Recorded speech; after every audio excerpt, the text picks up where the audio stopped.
Uya Kuya maafkan lansia penjara rumahnya, datangi polisi untuk cabut laporan. Anggota DPR RI, Uya Kuya mendatangi Polres Metro Jakarta Timur hari ini, Rabu, 3 September 2025. Kedatangannya ke Polres Metro Jakarta Timur terkait penjarahan rumah miliknya di kawasan Durensawit, Jakarta Timur.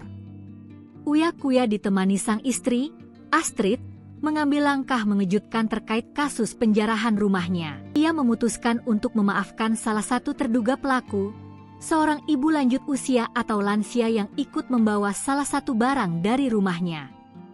Uya Kuya menjelaskan bahwa bersama sang istri bertemu langsung dengan terduga pelaku didampingi pihak kepolisian. Dari pertemuan itu, ia merasa perlu mengajukan restoratif justice karena latar belakang kehidupan sang terduga pelaku.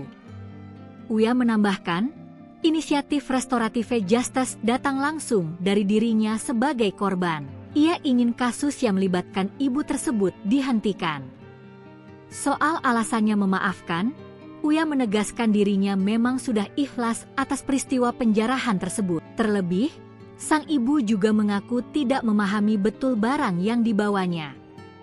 Meski begitu, Uya menegaskan langkah restoratif justice ini hanya berlaku untuk ibu-ibu tersebut.